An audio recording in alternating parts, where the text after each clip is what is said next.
नमस्कार। आइए सुनते हैं रजनी गुप्त की लिखी कहानी आखिरी सवाल।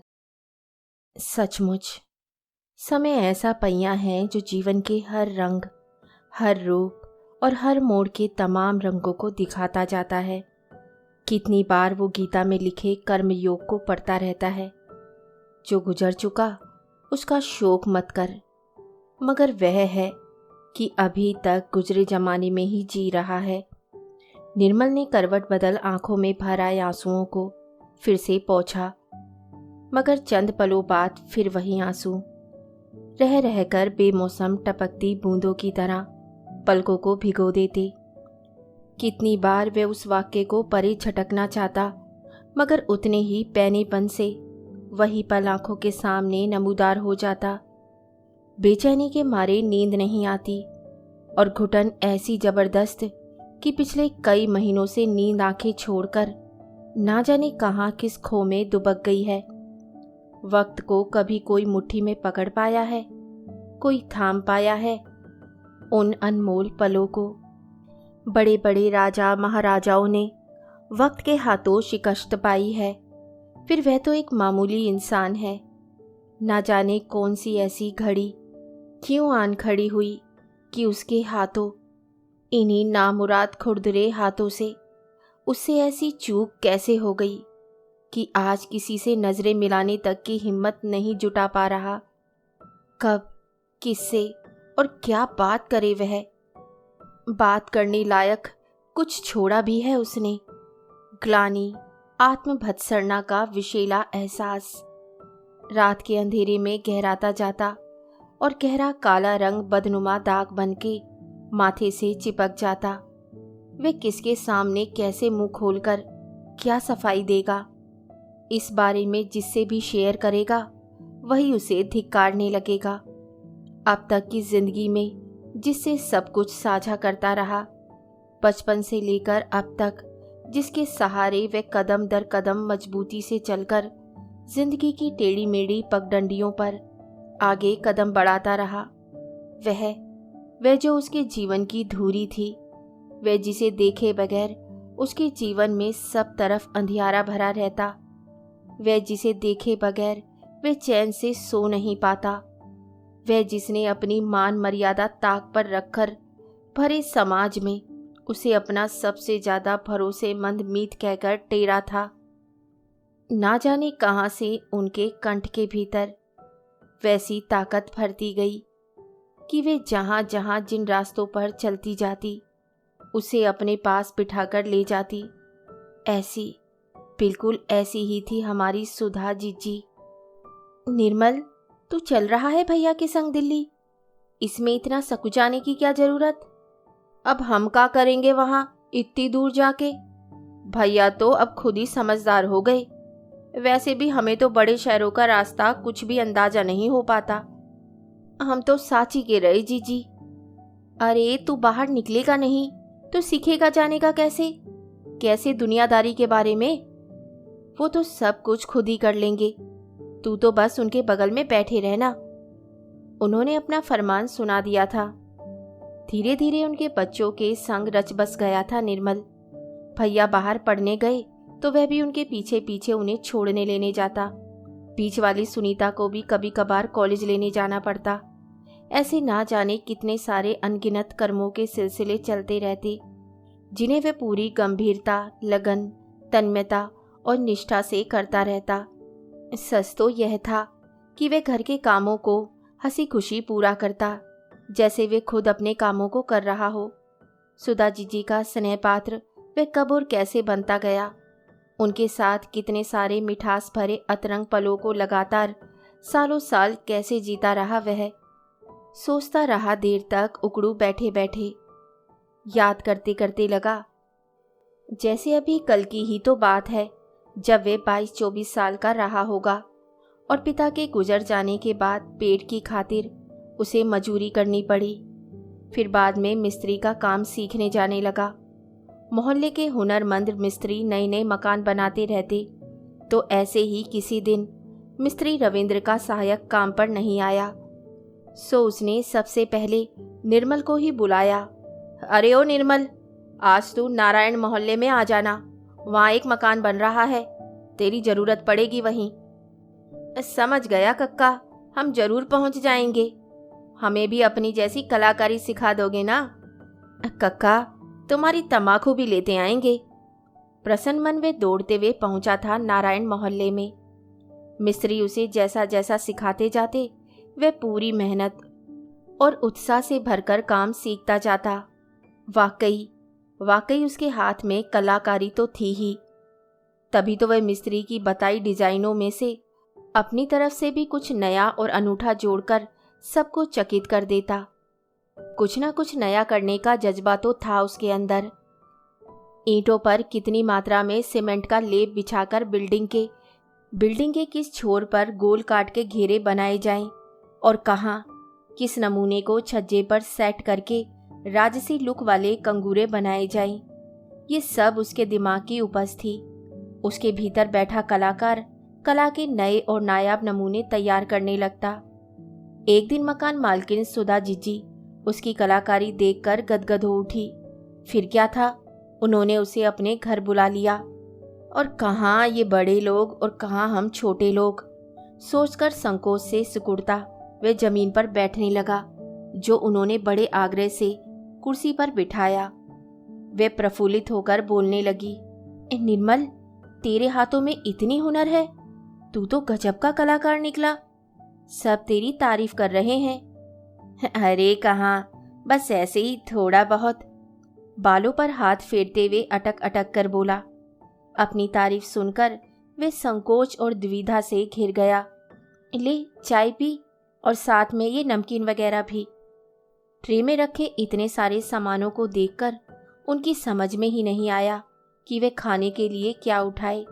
सो बस चाय सुड़कते हुए गर्दन नीचे किए बैठा रहा, मगर वो लगातार पूछती जा रही थी, तू कितने तक पढ़ा है? घर में और कौन कौन है? बाल बच्चे वगैरह? 10वीं में फेल हो गया साहब। ये साफ साफ क्या लगा रखा है? मेरा नाम सुधा है, सो वही कहा कर। उन्होंने मीठी छिड़की दी। आप इतने बड़े इज्जतदार घराने की, मैं आपका नाम तो नहीं ले सकता ना, तो क्या कहकर बुलाऊं साहब? अंदर की ताकत बटोरकर किसी तरह खुलकर बोल पाया वह। तो सुन, जैसे दुनिया भर के लोग जीजी बुलाते हैं, तू भी वही बुलाया कर, समझ गया? ठीक है साहब, जमीन पर आंखें गड़ाए बोल पाया वह। फिर वही साहब, कहकर वह हंसने लगी, तो उसने भी सिर उठाकर उनकी तरफ देखा। उन्हें इतना खुलकर हंसते हुए देखा तो देखता रह गया। हंसते हुए कितनी अच्छी और भली लगती हैं जीजी। क्या सोच रहा है निर्मल? तुझे कुछ पता भी है मेरे बारे में? क्या जानता है मेरे बारे में? ज्यादा कुछ नहीं। तेरे जीजा को गांव के किसी अनजान आदमी ने मार डाला था। जानता है क्यों? वही जमीन जायदाद का चक्कर था। वे नेता आदमी थे और चकबंदी के चक्कर में सबको साथ लेकर चलना चाहते थे, लेकिन तभी किसी दुश्मन की गोली, वहां से जान बचाकर भाग आए और यहाँ इन बच्चन की खातिर मकान बनवाना पड़ रहा है। वैसे तो गांव में हमारी शानदार कोठी है, मगर पति के गुजर जाने के बाद ससुराल वालों ने आंखें फेर ली। साफ साफ लफ्जों में कह दिया, हमारे पास है क्या, बस ये घर और एक दुकान जहां दोनों भाई बैठते हैं। चाहो तो रह सकती हो यहाँ, मगर ताई के पास पैसों की कमी तो है ही नहीं, फिर वो क्यों रहेंगी हमारे साथ? कितना कुछ तो छोड़ गए हैं ताया। पहले वे अपनी जमीन जायदाद हमारे नाम करे, तभी रह पाएंगी हमारे संग, फिर हमें कोई एतराज नहीं। देवर ने साफ कहने में गुरेज नहीं की। फिर क्या हुआ? निर्मल ने पहली बार अपना मुंह खोला। उनकी मंशा ठीक नहीं थी। हाँ, ऐन मौके पर मेरा बेटा मुकर गया। नहीं, हमें कतई नहीं रहना यहाँ इनके संग। इनके लड़के हमें मारते हैं, अपने संग ठीक से खिलाते भी नहीं। अम्मा हम तो अलग रहेंगे। सो तभी से हमने यहाँ घर बनवाने की सोची। वर्षों पहले खरीदी गई जमीन पर सिर छिपाने लायक मकान बनाने का विचार बच्चों का ही था। हमने तुम्हारी मेहनत, सच्चाई और ईमानदारी देखी सो हमने सोचा कि अब से पैसों की पूरी जिम्मेदारी तुम्हारी। बढ़ई हो या पेंटर या कारीगर, सबसे हिसाब करना तुम्हारा काम। मगर हमने अभी तक इतनी जिम्मेदारी कभी नहीं ली, कोई तजुर्बा भी नहीं है हमें। सो जीजी, हम कैसे का करें? नहीं है तो हो जाएगा। उन्होंने 2 टूक लहजे में अपनी बात पूरी की, फिर हिसाब की कापी थमाते हुए बोली, निर्मल, कभी कभार हमारे यहाँ आया कर। हम तो यहाँ बिल्कुल अकेले पड़ गए, यहाँ तो मन ही नहीं लगता हमारा। तुम ही बताओ, किसे परवाह है हमारी? कौन है सच्चा हितू हमारा? कहते कहते वे रुआसी हो उठी। विवेक और संयम से बंधा बांध पल भर में ढह गया। हिम्मत से काम लो जीजी, हमसे जो भी बन पड़ेगा हम जरूर अपनी जिम्मेदारी से मुंह नहीं मोड़ेंगे कभी। बस 100% सच्ची बात पक्की, हम तो मरते दम तक आपके हर सुख दुख में आपका साथ निभाएंगे, चाहे जो हो जाए। बस इसी क्षण निर्मल ने खुद से वादा किया कि जीजी को हर हाल में खुश रखना हमारा पहला फर्ज है। बेचारी कितनी सीधी सच्ची है, इतनी कम उम्र में ऐसे पहाड़ से दुख झेलने पड़ रहे हैं उन्हें। बेचारी मुश्किल से 30-32 की होगी, अभी तो उनके जीवन की शुरुआत ही थी और कसाईयों ने कितनी बेरहमी से मौत के घाट उतार दिया उन्हें। इसमें बेचारी जीजी का क्या कसूर? तब से उसने मकान की पूरी जिम्मेदारी अपने ऊपर ले ली। ईंट, गारे, सीमेंट, सरिया, पत्थर वगैरह खरीदना हो या मजूरों मिस्त्रियों का हिसाब करना या दुकानदारों के पैसों का भुगतान वगैरह, वह पूरी मुस्तैदी से हर काम निपटाता। पहले तो वह हर हफ्ते जीजी के पास हिसाब वगैरह करने जाता, मगर उस दिन से तो घर में किससे क्या कहा सुनी हुई या ससुराल वालों से क्या तनाव हुआ, कुछ तो ऐसा अघटित घटा था कि सुधा जीजी खटिया पर अर्धमूर्छित अवस्था में कलप रही थी। जैसे ही उसने घर का दरवाजा खटखटाया, उनके कराने की आवाज़ सुनाई पड़ी। निर्मल उठा नहीं जा रहा, यहाँ आ जा तू। पूरे बदन में दर्द ही दर्द। उनकी हालत देखकर डर गया था वो। उल्टे पैर घर लौटकर बगल में रहने वाले देसी वैद्य जी को अपने साथ बुला लाया। फिर तमाम जड़ी बूटियों से उनका देर तक इलाज चलता रहा। कभी किसी दवा को पीसकर माथे पर लेप लगाता, तो कभी वैद्य जी की बताई विधि से तलवों पर काली मिट्टी का लेप या फिर हथेली पर कड़वा तेल मलता। पहली बार उसने महसूस किया कि सुधा जीजी सचमुच बहुत अकेली और अलग थलग पड़ गईं। 10, 12 और 13 साल के उनके बच्चे डरे सहमी एक कोने में खड़े थे और वे पूरी एकाग्रता, जतन और निष्ठा से घंटे भर तक उनकी सेवा में लगा रहा। कड़ी मशक्कत के बाद उनके शरीर में जैसे चेतना लौटी और सबके मुरझाए चेहरे खिल उठे। देख लिया निर्मल, कौन काम आया हमारे सुख दुख में। अब तो समझे कि कितने मतलबी हैं समाज के लोग। न हमारे देवर, न जेठ और न किसी और को हमारे मरने जीने से कोई मतलब है। बस अपनी प्रॉपर्टी उनके हवाले कर दो, फिर सब अपने हो जाएंगे, कहलाने के लिए अपने। बस इसी का नाम दुनिया है। जबकि बच्ची देवर के पास भागी दौड़ी गई थी, मगर जीजी, आपकी प्रॉपर्टी मिलते ही वो आपको घर से बाहर का रास्ता दिखाने में पल भर की भी देरी नहीं करेंगे। सच्ची बात कह रहे हो तुम। कराते हुए वे निर्मल के सहारे खटिया पर बैठी और रुक रुक कर धीमी आवाज में निर्मल को अपना राजदार बनाते हुए बोली, तुम्हारे जीजा ने 20 बीघा जमीन खरीदी थी, सो अपने पास कोनू कमी नहीं, मगर इन बच्चन के सिर पर छत्र छाया नहीं रही किसी की। इनके सिर पर हाथ फेरने वाला कोई नहीं। बोलते बोलते वे सुबकने लगी। जीजी, इतनी चिंता करोगी तो फिर से बीमार पड़ जाओगी, फिर है किसी का आसरा। इतनी दूर की सोचकर ना घबराया करो जीजी, हम तो जिंदा हैं अभी, फिर काहे को इतना खराब सोचती हो। उसकी आंखों में आश्वासन की कोंध थी और आवाज में भरोसे की खनक। तब से अपनी तरफ से निर्मल उन्हें सहारा देने की सच्चे मन से कोशिश करता, मगर लोगों की चलती जुबान को कौन बंद कर सकता है। कोई कहता, देखो तो निर्मल को, साले की किस्मत ही बदल गई, ढंग के कपड़े पहनना सीख गया और अपने बच्चों को स्कूल में पढ़ाने लगा, क्या ठाठ हैं इसके। तो कोई कहता, सुधा का पालतू पिल्ला बन गया है ये तो। बेचारा क्या करता वो भी, दुधारू गाय जो मिल गई उसे। इसी तरह कोई राह चलते उसे मिल जाता और द्विअर्थी संवाद बोलकर उसका रास्ता रोक पूछने लगता, ये निर्मल जीजी से कुछ जमीन जायदाद अपने नाम कराई है तूने? करा लेना, वरना सारी जिंदगी तुझे यूं ही निचोड़ती फिरेगी और फिर छिलके की तरह फेंक देगी किसी किनारे। वो सबकी सुनता लेकिन चुप बना रहता। इसी दौरान किसी ने उसकी बीवी के कान भरे कि वो धड़धड़ाते हुए जीजी के पास लड़ने जा पहुंची। उन्होंने बड़े संयत और शांत भाव से जवाब दिए, मगर वो तो कुछ भी सुनने को तैयार ही नहीं थी। उसके अनर्गल प्रलाप को वे बर्दाश्त नहीं कर पाई और गश खाकर ढह गई।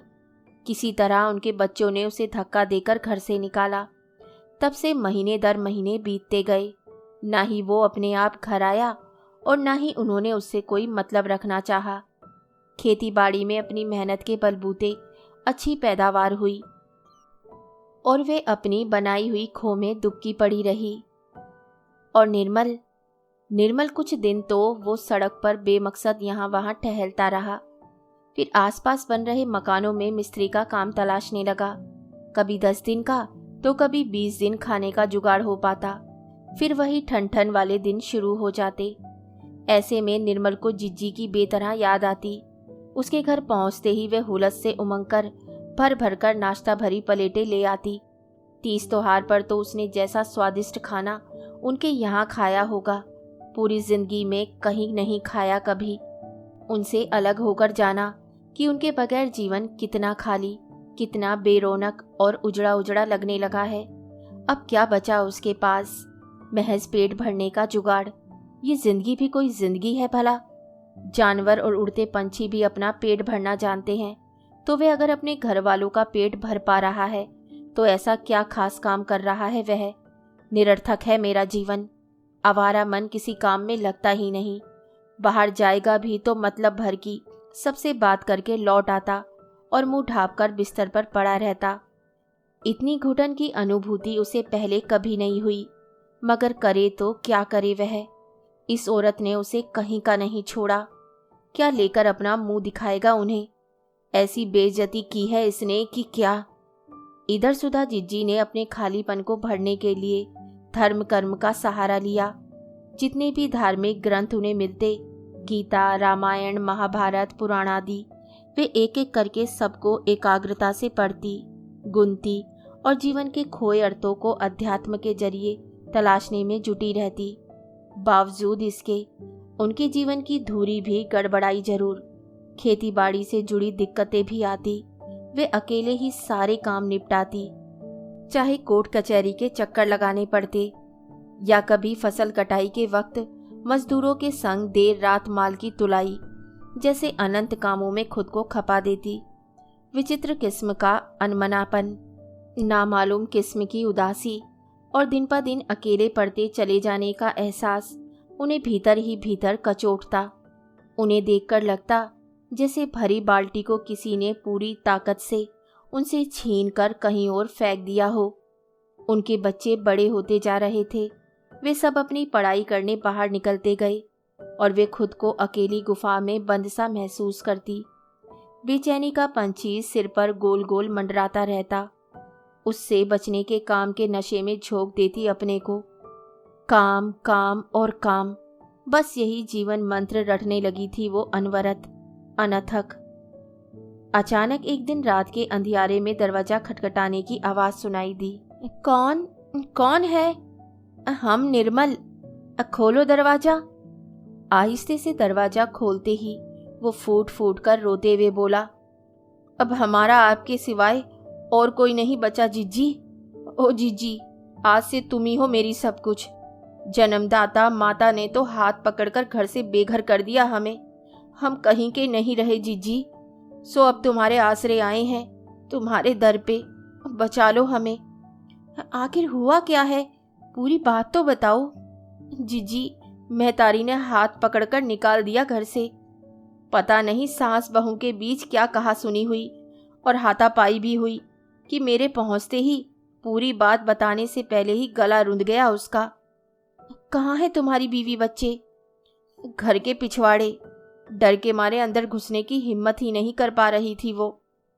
सुनते ही वे दबे पांव बाहर निकली और उन्हें देखते ही नाटके अंदाज में लपक कर सुधा जीजी के पांवों में गिर पड़ी। अब तो आप ही हो हमारी पालनहार, आपके सिवा और कोई नहीं हमारा। चाहे हमारे अपराध के लिए हमें मारो पीटो, चाहे कुछ भी करो, मगर अपनी गलती की माफी मांगने लायक भी नहीं रहे हम तो। आप तो साक्षात लक्ष्मी जू हो हमारे लिए। ये जीजी माफ कर दियो हमें। क्या चाहिए हमसे तुम लोगों को? ये तुम्हारा आपसी मामला है, हम क्या कर सकते हैं? ना ना ना, ऐसा ना कहो जीजी। हो जीजी, ऐसी निष्ठुर ना बनो। जा औरत की सोलाना गलती है, मगर जा की सजा जे बच्चा लोग भुगतेंगे। जाने आप पर गलत लांछन लगाए, सो जे खुद भुगत रही है अपने पापन की सजा। चल माफी मांग इनसे। साली, जब तक ये नाक रगड़कर माफी नहीं मांगेगी तब तक भगवान भी इंसाफ नहीं करेंगे इसके संग। साथ मैया पे आरोप लगाए जाने। लोगन की बातन में आ गई जा तो। अरे लोग मानस की का है, वे तो यही चाहते हैं कि हमारी बनी बनाई गृहस्थी बिखर जाए और वे ताली बजा के खुश होवें। बस करो अब ये सब, चुप रहो तुम। हाँ बोलो रामरती। जीजी, कहूँ सिर छिपावे लायक मड़ैया चाहिए हमें, हम कहाँ जाए इतनी रात। तब तक जीजी के बच्चे भी आ गए, जिन्होंने इशारे से उन्हें अंदर बुलाकर साफ शब्दों में समझा दिया, इस मतलबी औरत के चक्कर में मत आना। यहाँ इस घर में रहने के लिए हामी मत भरना माता रानी। सदा व्रत करो, मगर इनके साथ कतई नहीं। साफ बात है, ये लोग यहाँ नहीं रह सकते। ठीक है, कहकर वे फिर से उनसे मुखातिब थी। ऐसा है निर्मल, फिलहाल तो हमारे पास रहने का यही एक ठिया है और बच्चे हैं हमारे पढ़ने वाले। उनकी बात पूरी होने के पहले ही निर्मल बोल पड़ा, जीजी इतने कठोर न बनो। आप तो खुद ही जानती हैं कि बचपन से ही हम तो बस आपके सहारे जीवन काट रहे थे। आप एक रोटी डाल देंगी तो उसी तिनके के सहारे जी लेंगे हम तो। हमारी मजबूरी समझने की कोशिश करो निर्मल। जीजी, हम तो गयन भयन वाली कुठरिया में भी गुजर बसर कर लेंगे, वहीं अपना छप्पर तान लेंगे। अब तो मंजूर, बोलो जीजी, हामी तो भरो। इसी बीच उसकी पत्नी उनके पैरों पर गिर पड़ी। अम्मा, हम कहूँ और नहीं जाएंगे, यहीं आपके चरणों पर ही जिएंगे मरेंगे। हाँ कहे देते हैं बस। अच्छा ठीक है, खेत पर बनी कुठरिया में रहने लगो तुम लोग। वहीं मन लगाकर ईमानदारी से खेती बाड़ी संभालो और अपना घर द्वार भी। उसके बाद जीवन थोड़ा संपर आया।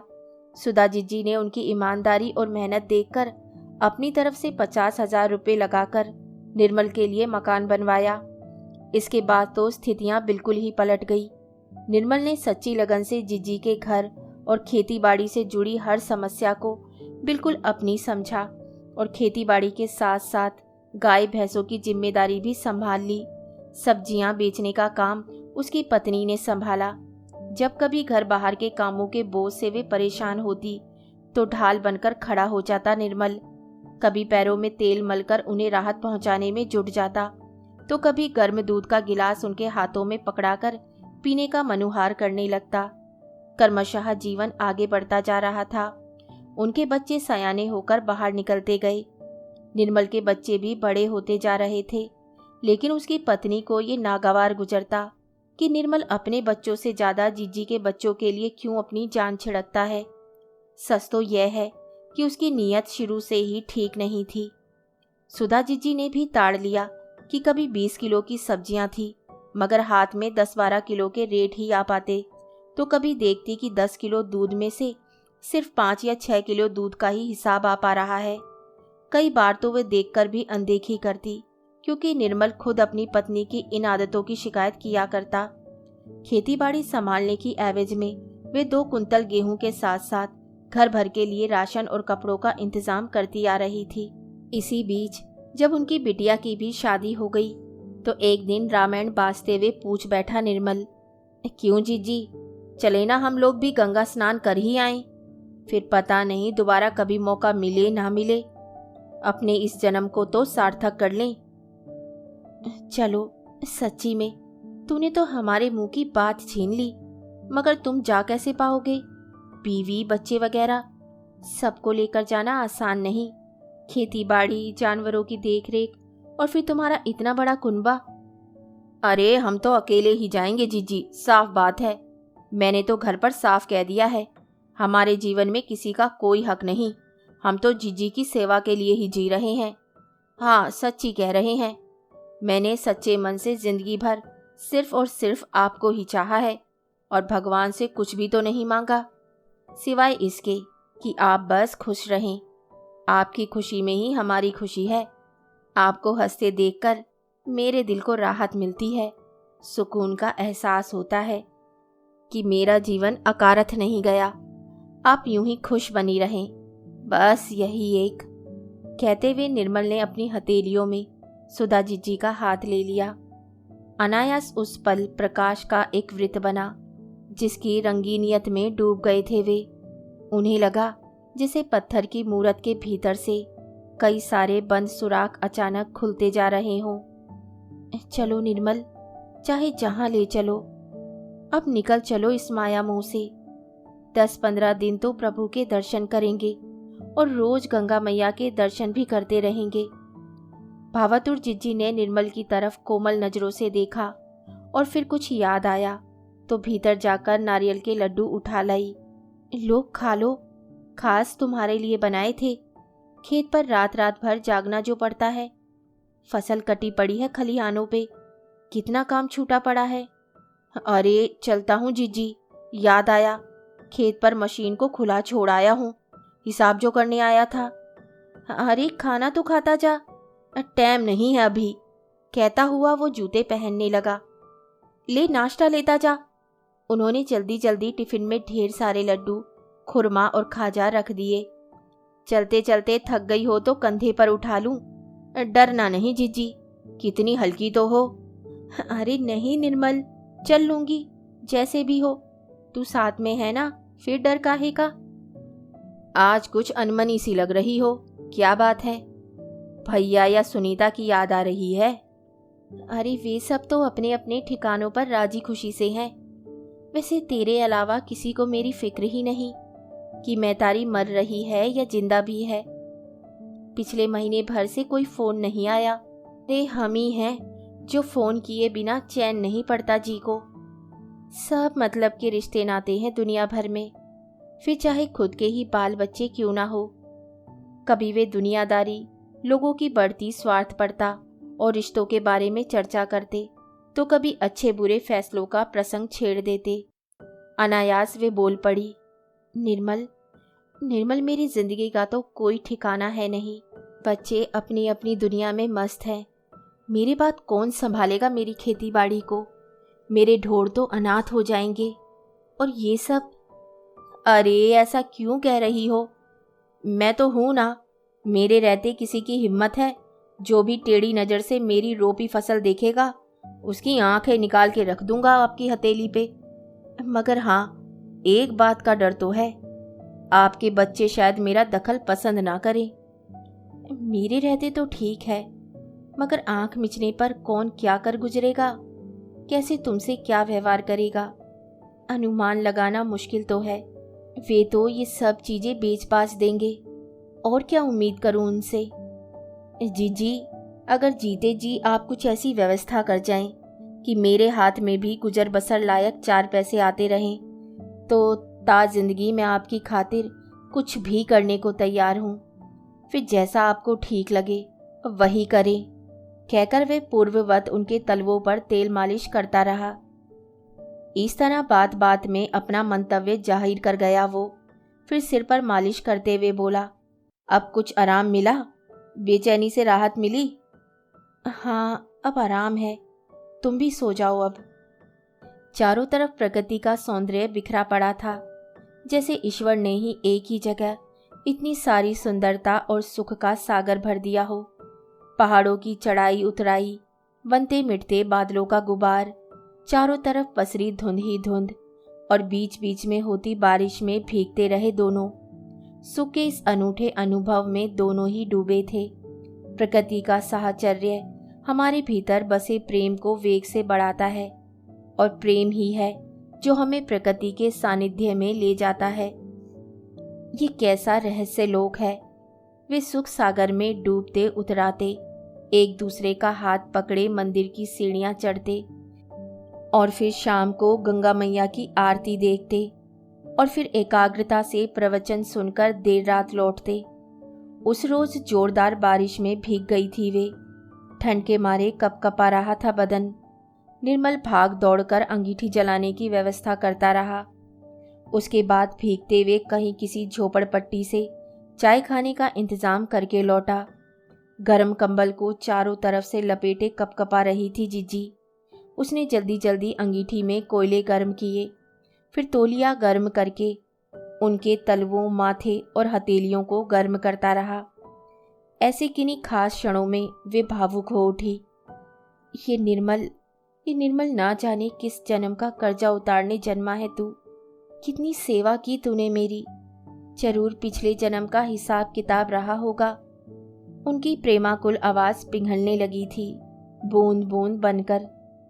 पिछले का क्यों? इस जन्म का कर्जा कुछ कम है क्या? याद करो, पिछले पूरे 20 सालों से आपके साथ रहा हूं।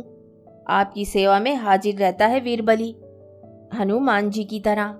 चटपट बोल पड़ा। हनुमान नहीं, कृष्ण सुदामा की तरह साथ रहा है हमारा। बराबरी वाला सखा भाव। नहीं नहीं, इतनी बड़ी बड़ी बातें करना ठीक नहीं जीजी। कहाँ आप, कहाँ मैं। आपके पास भगवान का दिया सब कुछ है, और मेरे पास क्या है? आपका दिया हुआ ही है, जो भी है, वरना मेरी क्या औकात। इस बार वह सोच समझकर धीरे धीरे बोल रहा था। निर्मल ऐसी बातें कभी मत सोचना। जो मेरा वो तेरा। कृष्ण सुदामा वाला बराबरी वाला साथ है हमारा तुम्हारा। साची ना, ऐसी ऊंची ऊंची बातें सुनाकर सपने ना दिखाओ जीजी। कानूनन तो आपकी संपत्ति पर आपके बच्चों का ही हक बनता है। मैं तो ठहरा एक मामूली नौकर, ज्यादा से ज्यादा बटाई पर खेती जोतने वाला आम आदमी। वह संभल संभल कर एक एक बात ऐसे बोल रहा था जैसे बच्चे रटा रटाया पाठ बोलते हैं, लेकिन उनका आशय उन्हें पता नहीं रहता। अचानक उन्होंने उसका हाथ पकड़कर अपने पास बिठा लिया, फिर प्यार से उसकी आंखों में देखते हुए बोली, अपने को कभी कम मत समझना। मैंने या मेरे बच्चों ने कभी तुझसे नौकरों सा सुलूक किया है? नहीं ना। कानूनन तेरा हक नहीं बनता, सो ऐसी व्यवस्था सोच रखी है मैंने। यहाँ से घर चलकर सबसे पहले सिर्फ एक ही काम करना है, और वो है तेरे नाम अपनी 1/4 जमीन की रजिस्ट्री कराना। वे अचानक फैसला कुन हो उठी। मगर आपके बच्चे ऐतराज करेंगे तो? इस बार उसका सोचा समझा रेडीमेड जवाब आ गया। करेंगे तो देखा जाएगा, उनसे निपटना आता है। कितनी देखभाल कर रहे हैं वो मेरी, थैले भर की नहीं। कब से भैया ने फोन नहीं किया, बस हम ही हैं जो उनके नाम की माला जपते रहते हैं। बिजी रहते होंगे, नौकरी है नई नई। कहने को 10 बहाने हैं। लड़की भी तो नौकरी करती है, मगर वो तो नियम से रोज फोन कर लेती है, तो क्या वो बिजी नहीं रहती? वे अब तर्क करने लगी। कभी तो वो उनकी हाँ में हाँ मिलाता, और कभी इधर उधर की बातें करके हंसता हंसाता। धार्मिक जगह की सैर सपाटे के बाद वे प्रवचन सुनने जाते। वक्त जो भरा भरा होता है जल्दी से गुजर भी जाता है, उसके गुजरने का एहसास तक नहीं होने पाता। वहां से लौटकर वाकई सुधा जीजी ने सबसे पहले यही किया, यानी पूरे 5 बीघे की जमीन की रजिस्ट्री निर्मल के नाम कर दी, बिना किसी को बताए, बिना किसी से कहे सुने, बिना किसी से पूछे। धीरे धीरे निर्मल के बच्चे बड़े होने लगे थे। सो उनका खर्चा भी दिन पर दिन बढ़ता गया। वे कभी किसी को टेलरिंग का काम सिखाने की सोचता, तो कभी किसी को ज्वेलरी की दुकान पर बिठाने की योजना बनाता। इसी बीच सुधा जीजी के बेटे ने निर्मल के एक लड़के को मॉल में नौकरी पर लगवा दिया और लड़कियों की शादियों में भी उन्होंने दिल खोलकर खर्च किया। अड़ोसी पड़ोसी हो या सगे संबंधी, सभी निर्मल की मुक्त कंठ से तारीफ करते। इसी बीच अचानक एक दिन सुधा जीजी के बड़े बेटे सपरिवार वहां आए। उसी समय सुधा जीजी को अपनी बहन के यहाँ जरूरी काम से जाना पड़ गया, लेकिन घर पर उनकी एकलौती पोती को छोड़कर वह जाए कैसे। उनकी बहू को भी अपने किसी काम से अपने मायके जाना था। वे बड़े पशुपेश में थी कि तभी किसी काम से वहां निर्मल को आते देख पूछ बैठी, क्या बात है, आजकल तू दिखता ही नहीं, कहाँ खोया रहता है? बस ऐसे ही, इन बच्चों की चक्कर घिन्नी में नाचता रहता हूँ 24 घंटे। सुन, एक समस्या है, वो ये कि नेहा आई हुई है, जबकि आज रात मुझे बाहर निकलना है। सुमन के यहाँ पूजा है, वहाँ जाना जरूरी है। तू एक रात यहीं इस घर में रुक सकता है? भैया किसी इमरजेंसी से केस में उलझे हैं, वो देर रात लौट पाएंगे या नहीं कह नहीं सकते। मगर भाभी तो होंगी, वो कहाँ चली गईं? इसे क्यों नहीं ले गईं? पता नहीं, सबके अपने अपने काम होते हैं। आजकल के बच्चे पूरी बात तो बताते नहीं हैं। होगा कोई काम, वे भी देर रात तक लौट आएंगी, शायद सुबह तक आए, क्या पता। ठीक है, कहकर वे सर से बाहर निकल गया। रात की नीरवता, झिंगुरों की आवाजें और मंद मंद बहती हवाएं तन मन को कहीं और लिए जा रही थी। इसी बीच अचानक तेज हवा चलने लगी और खिड़की दरवाजों के भड़बड़ाने की आवाज आने लगी। नेहा, जरा दरवाजा बंद कर लेना ठीक से। अच्छा चाचा, ठीक है। क्या लाइट चली गई? जरा मोमबत्ती तो जला लो। काहे को चाचा, आप वहीं सोते रहो, मैं यहाँ आंगन में लेट जाती हूँ, अच्छी हवा आ रही है। बेटा, क्या नींद नहीं आ रही? बेचैन मन पर बोझिलता बढ़ने लगी। आंखों में भभकती लो की लपटन बढ़ती जा रही थी। बारिश और हवा के शोर से नींद टूट गई चाचा। चौतरफा हवाएं तूफानी गति से चलने लगी थी। ना जाने किस वजह से नींद में चलता हुआ निर्मल विभ्रम की स्थिति में उसके पास खिंचा चला आया और वहीं जमीन पर बैठकर बतियाने लगा फालतू की बातें। किस क्लास में पहुंची हो? कौन से टीचर्स अच्छा पढ़ाते हैं? 9वीं में। अब यहाँ से जाओ चाचा, हमें सोना है। उसे ना जाने क्यों चाचा से ज़्यादा बातें करना रास नहीं आ रहा था। अंदर से थोड़ा डर भी लग रहा था कि इतनी रात गए क्यों ये उसके पास चला आया। उस एक पल में अचानक अनायास जैसे ही वो उसके ऊपर झुका और उसके होठों पर अपने होठ रखे ही थे कि वो चिल्ला पड़ी, हटो चाचा, ये क्या कर रहे हो? अचानक उसने जोर का धक्का देना चाहा, मगर तभी वो पलटा और उसे दबोचने की कोशिश करने लगा। वह छटपटाई और फिर से चिल्लाने की कोशिश करने लगी। नवजात गुलाब की पंखुड़ियों को अपने अजगरी वजूद में लपेटने की कोशिश करने लगा। वो बच्ची का मुंह जोर से दबाने की कोशिश की तो उसने दांतों से काट लिया और मौका पाते ही दरवाजे की तरफ भागी। ऐन मौके पर मोबाइल बज उठा। मम्मी, मम्मी कहाँ हो? जल्दी आओ, ये चाचा हमारे साथ बदतमीजी कर रहे हैं। हम तो यहीं घर के पास आ ही गए हैं, बस पहुंचने वाले हैं। अगले ही पल दरवाजा खटखटाने की आवाज सुनाई पड़ी। पल भर के लिए बदहवास हो उठा वो। अब उसे होश आया। ये क्या हो गया था मुझे?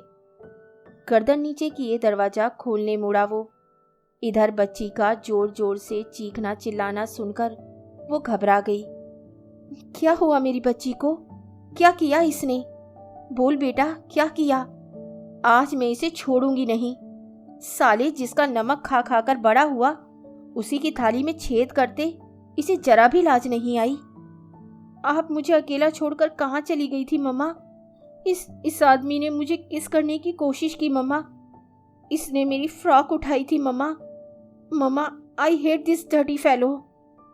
मैंने तो कुछ भी नहीं किया। आखिर क्या किया मैंने? क्यों बिटिया, क्या किया है मैंने? क्या कसूर है मेरा? खुद को बेकसूर साबित करने के लिए अब बचाव की मुद्रा में आ गया वो। तड़ाक तड़ाक उन्होंने भरपूर ताकत से पूरे 2-3 मुक्के उसे मारे, फिर जूते उठाकर अपने दोनों हाथों से मारती जा रही थी।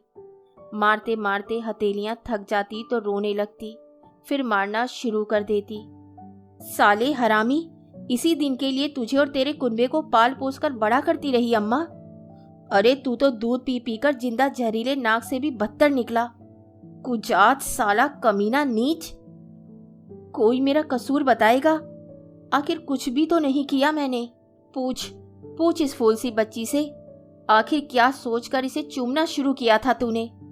झूठ बोलते तुझे जरा भी शर्म नहीं आती? तेरी जुबान नहीं कटती झूठ बोलते हुए। राक्षस, देवता का वेश धरे काला अजगर निकला तू तो। अभी बुलाती हूँ पुलिस को, तेरी सारी हेकड़ी उतारेंगे वो।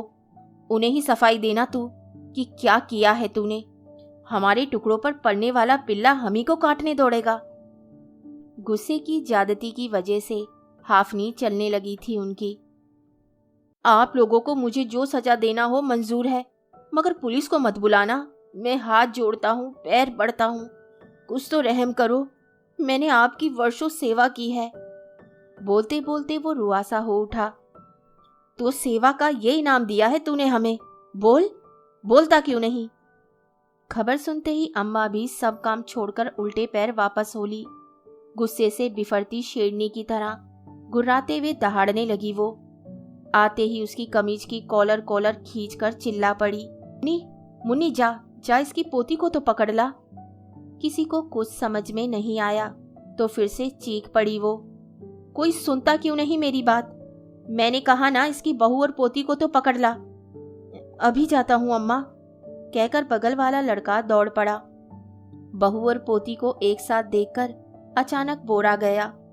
कुछ कहते बने ना सुनते, तभी सुनाई पड़ी वो दहलाने वाली चीख।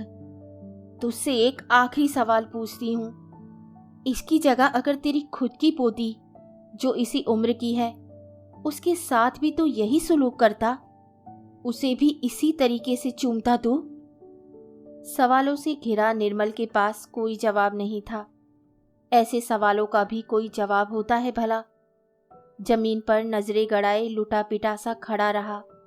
फिर जैसे ही बाहर जाने को मुखातिब होने लगा कि उसका हाथ पकड़ गुस्से में फनफनाते हुए एक बार फिर से दहाड़ने लगी वो, मेरे इस सवाल का कोई जवाब नहीं है ना तेरे पास?